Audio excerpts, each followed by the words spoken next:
ഇന്നത്തെ അറിയിപ്പുകൾ. ഗുരുവായൂർ ക്ഷേത്രത്തിൽ പ്രത്യേക ദർശനത്തിന് ടോക്കൺ ലഭിക്കാൻ ആധാർ കാർഡ് നിർബന്ധമാക്കി. ക്ഷേത്രം ഗോപുരം മാനേജരെ ആധാർ കാർഡ് കാണിച്ചാൽ മാത്രമേ ടോക്കൺ അനുവദിക്കൂ. ദർശനത്തിന് വരുന്നവരിൽ ഒരാളുടെ കാർഡ് നൽകിയാൽ മതി. ദേവസ്വം ജീവനക്കാരുടെ ശുപാർശയിൽ ദർശനത്തിനെത്തുന്നവരും കാർഡ് കാണിക്കണം.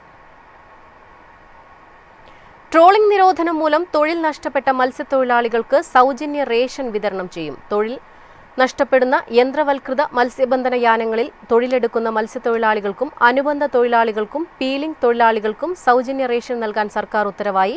52 ദിവസക്കാലം തൊഴിൽ നഷ്ടമാകുന്ന സംസ്ഥാനത്തെ 9 തീരദേശ ജില്ലകളിലെ തൊഴിലാളികൾക്കും റേഷൻ ലഭിക്കും. ഓഫീസ് സമയം കഴിഞ്ഞാലും അവധി ദിനമാണെങ്കിലും പണത്തിന് ആവശ്യമെങ്കിൽ മൊബൈൽ ആപ്പ് വഴി ഉടനടി അക്കൗണ്ടിലെത്തും. അതാണ് KSFE smart gold over draft. ഏത് ശാഖയിലും സ്വർണം വയ്ക്കൂ. മൊബൈൽ ആപ്പ് വഴി എപ്പോഴും എവിടെ വച്ചും പണം പിൻവലിക്കൂ. പരമാവധി 50 ലക്ഷം രൂപ വരെ. അതിവേഗ പ്രോസസിംഗ്. 24/7 സേവനം. ഇനി ആവശ്യങ്ങൾക്ക് അവധി കൊടുക്കേണ്ട, സമയവും നോക്കേണ്ട. KSFE smart gold overdraft. Digitally supercharge your gold. Alappuzha കലവൂരിൽ പ്രവർത്തിക്കുന്ന ദേശീയ കയർ പരിശീലന കേന്ദ്രത്തിലെ കയർ പരിശീലന കോഴ്സിലേക്ക് അപേക്ഷ ക്ഷണിച്ചു. സർട്ടിഫിക്കറ്റ് കോഴ്സിൽ പങ്കെടുക്കുന്നവർക്ക് പ്രതിമാസം 3000 രൂപ സ്റ്റൈപ്പൻഡ് ലഭിക്കും. കയർ പരിശീലന സർട്ടിഫിക്കറ്റ് കോഴ്സ് ജൂലൈ 1 ആരംഭിക്കും. ആകെ സീറ്റിൽ 20% ഒഴിവുകൾ പട്ടികജാതി പട്ടികവർഗ അപേക്ഷകർക്ക് നീക്കിവച്ചിട്ടുണ്ട്.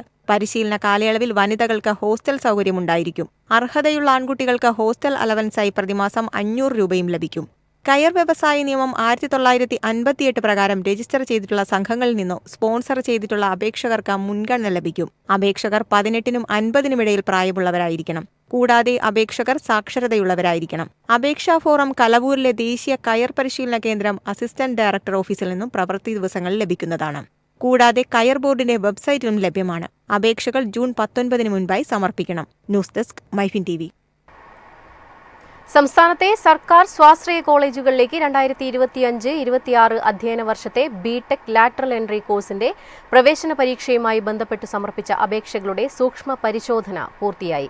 തിരുത്തലുകൾ ആവശ്യമായവർക്ക് ജൂൺ 6 മുൻപായി www.lbscenter.kerala.gov.in വെബ്സൈറ്റിലെ ആപ്ലിക്കേഷൻ പോർട്ടൽ മുഖേന തിരുത്തൽ വരുത്താവുന്നതാണ്.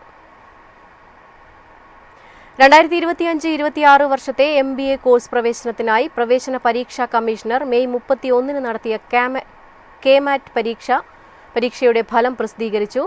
www.cee.kerala.gov.in ഫലം ലഭ്യമാണ്. വിദ്യാർത്ഥികൾക്ക് വെബ്സൈറ്റിലെ കാൻഡിഡേറ്റ് പോർട്ടലിൽ നിന്ന് അവരവരുടെ സ്കോർ കാർഡ് ഡൗൺലോഡ് ചെയ്യാം.